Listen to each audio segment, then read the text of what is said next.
صحابہ سب کچھ لٹا کر، یہ جملہ آپ میرا جو ہے وہ اس کو اپنے پوڈ کاسٹ میں ایڈیشن کے طور پر، صحابہ سب کچھ لٹا کر کہتے اللہ قبول فرما، ہم سب کچھ بچا کر کہتے ہیں اللہ قبول فرما. اس کو سلائی کروانا پڑتا تو ابو بکر پھر بھی اللہ سے راضی تھا. اللہ اکبر، سبحان اللہ مفتی صاحب. تو میرے اور حضور صلی اللہ علیہ وسلم کا جو ہے کھانا ایک ہی تھا، اور اتنا کھانا نہیں تھا جو میری بغل میں آ سکے. اب آپ نے تو ایک مجھے اس پر بھی بات یاد آ گئی کہ حضور صلی اللہ علیہ وسلم حضرت بلال رضی اللہ عنہ سے کہتے ہیں بلال خرچ کرتے رہو. میرے شیخ سے میں نے سنا. اور حضرت بلال حبشی رضی اللہ عنہ کہتے ہیں کہ ایک وقت ایسا تھا میرے حضور کا کھانا ایک ہی ہوتا تھا میرے اور کیونکہ حضور امام تھے اور میں مؤذن تھا، تو میرے اور حضور صلی اللہ علیہ وسلم کا جو ہے کھانا ایک ہی تھا، اور اتنا کھانا نہیں تھا جو میری بغل میں آ سکے. لیکن حضور فرما رہے بلال خرچ کرو. اب بغل میں کتنا کھانا آئے گا؟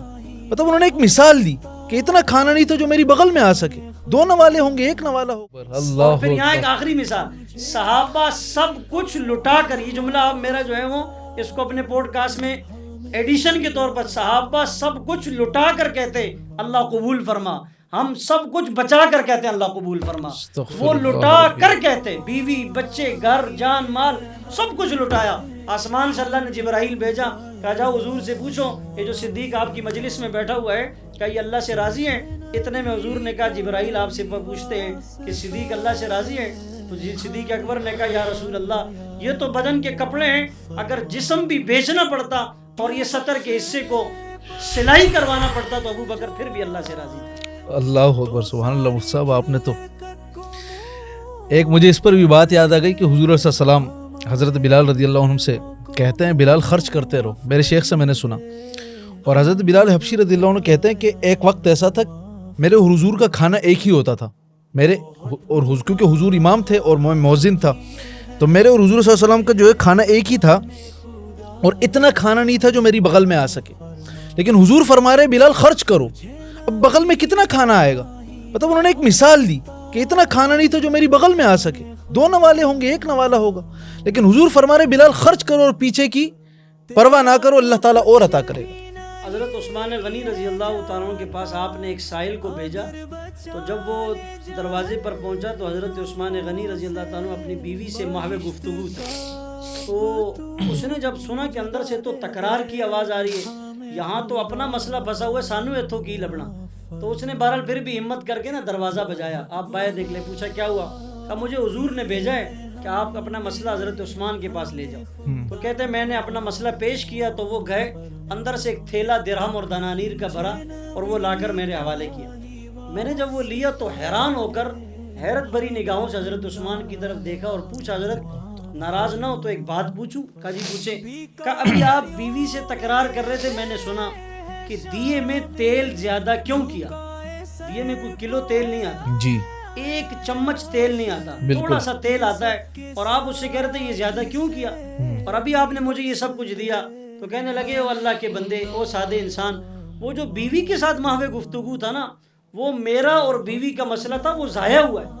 اور جو آپ کو دیے نا یہ تو اس رب سے تجارت اور بزنس ہوئی ہے، اور اس پر جو کچھ ملے گا وہ کیلکولیٹر اس کو کیلکولیٹ نہیں کر سکتا ہے. سبحان اللہ، کیا بات ہے مفتی صاحب. یہاں تو زکوٰۃ پر یہ آپ نے جو حوالہ جات دیے اور خصوصاً دینداروں کے، مفتی صاحب یہاں تو سب سے زیادہ ہیلے بہانے ہی نہیں کے پاس ہیں.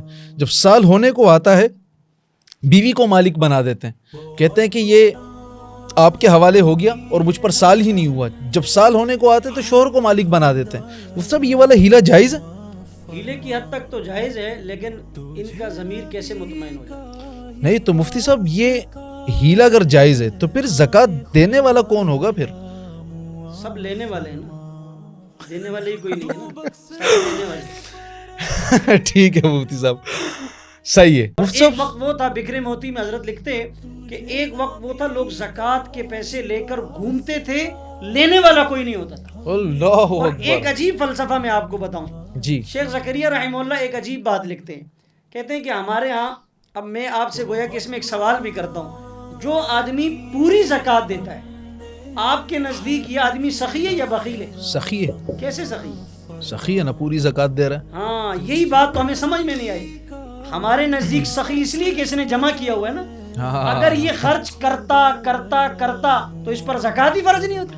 واہ واہ اس واہ سے بڑا واہ واہ. بخیل کائنات میں کوئی نہیں ہے. ایک تو زکوٰۃ فرض ہو رہی ہے بخیل پر, اچھا سخی پر زکوٰۃ فرض ہوگی نہیں نا, اس لیے کہ اس کے پاس جو آیا لٹایا, جو آیا لٹایا. ہاں جب پورا کیا سال اس بات کے ہے, پاس مال ہوگا, زکوٰۃ فرض اس پر ہوگی جس کے پاس پورا سال مال ہے.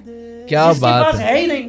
میرا آپ کے پروگرام کے توسط سے لوگوں سے سوال ہے, حضور نے زندگی میں کتنی مرتبہ زکوٰۃ ادا کی؟ ایک مرتبہ بھی نہیں. پھر واہ واہ واہ, یعنی سبحان ہمارے اللہ. یہاں اس زکوٰۃ دینے والے کو سخی, وہ بھائی بخیل ہے, اور اس بخل میں بھی بخل ہے. سخی بخیل نہیں ہو سکتا, بخیل سخی نہیں ہو سکتا. کیا بات ہے. اب دیکھیں نا, تصور ہی الگ ہے.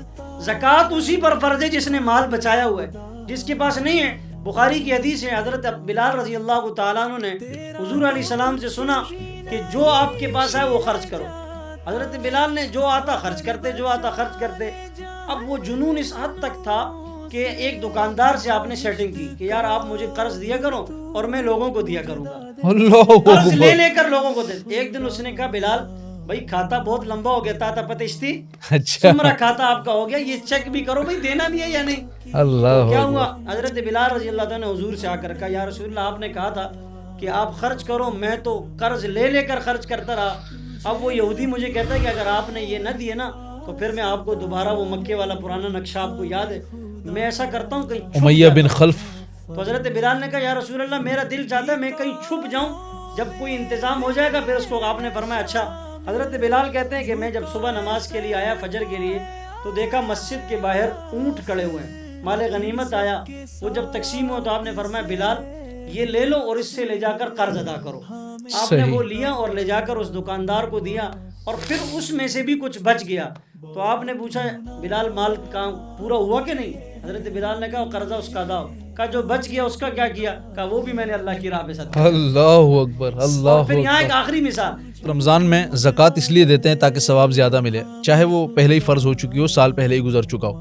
اگر 1 ارب روپے ایک بندے کے پاس ہیں, وہ چاہے کاروبار میں لگے ہوئے مختلف, اس کے پاس سونے کی شکل میں, چاندی میں ہے. چاندی تو آج کل میرے خیال سے بہت ہی کم لوگ رکھتے ہوں گے, سونا یا ڈالر رکھتے ہیں لوگ آج کل. تو مولانا اگر 1 ارب روپے بنتے ہیں تو اس پر 2.5 کروڑ روپے سیدھی سیدھی زکوٰۃ ہو گئی. صحیح تو مجھے یہ بتائیں یہ 2.5 کروڑ روپے یہ بندہ دیتا ہے؟ دوسری چیز یہ ہے کہ اگر یہ زکوٰۃ نہیں دیتا, کیونکہ عموماً یہ دیکھنے میں بھی آتا ہے اور سننے میں بھی آتا ہے کہ لوگ زکوٰۃ, مسلمان آج کل زکوٰۃ نہیں دیتے, یا دیتے ہیں تو ایک بالکل ایسا حصہ دیتے ہیں جو اس کی جو آمدنی, جو اس کی جو کل رقم ہے جو اس کے نصاب میں شامل ہے, اس کی وہ زکوٰۃ نہیں نکال رہا. اس نے اپنے ایک ذہن سے بس ایک فگر بنا لیا اور زکوٰۃ دے دی. یہ شخص کتنا گنہگار ہوگا, اس کی پکڑ کتنی سخت ہے. اور زکوٰۃ لوگ دیتے ہیں, یعنی اس کا بھی اپنا بتا دے, تجربہ کیا ہے آپ کا, کیا رہا ہے؟ دیکھیں پہلی بات, زکوٰۃ کل مال کے 2.5% حصے پر زکوٰۃ فرض ہے. ٹھیک ہے.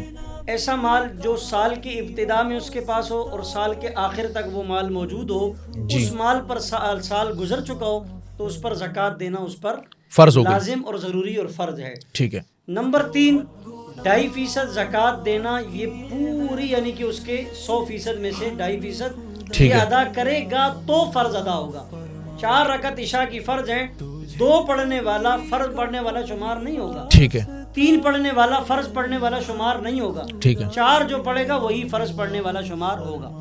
زکوٰۃ نہ دینے پر وعید قرآن کریم کی 2 ٹوک آیت اور موقف ہے, والذین یکنزون الذھب والفضہ ولا ينفقون فی سبیل اللہ فبشرہم بعذاب علیم. یہاں تک قرآن نے تمہید باندھی. کیا؟ وہ لوگ جو مال سونا اور چاندی جمع کرتے ہیں انہیں ایک دردناک عذاب کی خبر دو. پھر دردناک عذاب کی صرف خبر نہیں, پھر آگے قرآن نے اس کا نقشہ کھینچا ہے. اچھا. یوم یحمى علیہ فی نار جہنم فتقوی بہا جباہہم وجنوبہم وظہورہم ھذا ما کنزتم. یعنی کہ قرآن کریم کہتا ہے یوم یحمى علیہ فی نار جہنم, قیامت کے دن ایک سانپ انہیں کبھی پیچھے سے ڈسے گا, کبھی دائیں سے, کبھی بائیں سے, کبھی پہلو سے, اور پھر پتہ کیا کہے گا؟ پھر کہے گا ہاذا عربی میں کہتے ہیں یہ لو. جی. یعنی وہ جو سانپ ہوگا نا, قرآن اس کی طرف اشارہ کر کے کہے گا ہاذا, یہ UBL بینک ہے, یہ HBL بینک ہے, یہ جیز کیش ہے, یہ ایزی پیسہ ہے, یہ اسٹیٹ میں, ہاذا یہ سب کچھ ہے. ماں وہ کنزتم جو تم سنبھال کر رکھتے تھے, فذوقوا, اب اس کا مزہ چکھو. اب اس کا مزہ کتنا دردناک ہے, فذوقوا. اب اس کا عذاب چکھایا جائے گا. اور یہ جو ہے وہ انسان کو کبھی دائیں کبھی بائیں سانپ ڈسے گا اور یہ اس کی سزا ملے گی۔ ہمارے ہاں دیندار لوگ، نماز پڑھنے والے، روزہ رکھنے والے، حج کرنے والے، تبلیغ میں جانے والے، چلہ اور سے روزہ لگانے والے، خانقاہوں میں بیٹھنے والے اور دین کی بات کرنے والے سارے مسئلوں میں ایکٹیو کھڑے۔ جب زکوٰۃ کی باری آئے گی نا تو کبھی آئیں بائیں شائیں، کبھی ہیلے کبھی بہانے، کس کو دھوکہ دے؟ اللہ کو۔ کہاں جائیں گے اللہ سے بچ کر؟ اس لیے زکوٰۃ نہ دینے پر پکڑ جو ہے، چاہے وہ نمازی ہو یا غیر نمازی ہو، دونوں کی پکڑ ہے۔ اور آج اگر امت کا طبقہ زکوٰۃ دینے والا بن جائے تو میرا یہ دعویٰ روئے زمین پر کوئی آدمی بھیک مانگنے والا نہیں بچے۔ کیا بات ہے، سبحان اللہ۔ صحابہ سب کچھ لٹا کر، یہ جملہ اب میرا جو ہے وہ اس کو اپنے پوڈ کاسٹ میں ایڈیشن کے طور پر، صحابہ سب کچھ لٹا کر کہتے اللہ قبول فرما، ہم سب کچھ بچا کر کہتے ہیں اللہ قبول فرما۔ وہ لٹا کر کہتے، بیوی بچے گھر جان مال سب کچھ لٹایا۔ آسمان سے اللہ نے جبرائیل بھیجا، کہا جاؤ حضور سے پوچھو یہ جو صدیق آپ کی مجلس میں بیٹھا ہوا ہے کیا یہ اللہ سے راضی ہے؟ اتنے میں حضور نے کہا جبرائیل آپ سے پوچھتے ہیں کہ صدیق اللہ سے راضی ہے؟ تو صدیق اکبر نے کہا یا رسول اللہ یہ تو بدن کے کپڑے ہیں، اگر جسم بھی بیچنا پڑتا اور یہ سطر کے حصے کو سلائی کروانا پڑتا تو ابو بکر پھر بھی اللہ سے راضی تھا۔ اللہ اکبر، سبحان اللہ۔ مفتی صاحب آپ نے تو ایک، مجھے اس پر بھی بات یاد آ گئی کہ حضور صلی اللہ علیہ وسلم حضرت بلال رضی اللہ عنہ سے کہتے ہیں بلال خرچ کرتے رہو، میرے شیخ سے میں نے سنا۔ اور حضرت بلال حبشی رضی اللہ عنہ کہتے ہیں کہ ایک وقت ایسا تھا میرے حضور کا کھانا ایک ہی ہوتا تھا، میرے اور کیونکہ حضور امام تھے اور میں مؤذن تھا، تو میرے اور حضور صلی اللہ علیہ وسلم کا جو ہے کھانا ایک ہی تھا، اور اتنا کھانا نہیں تھا جو میری بغل میں آ سکے، لیکن حضور فرما رہے بلال خرچ کرو، اب بغل میں کتنا کھانا آئے گا؟ مطلب انہوں نے ایک مثال دی کہ اتنا کھانا نہیں تھا جو میری بغل میں آ سکے، 2 نوالے ہوں گے 1 نوالا ہوگا،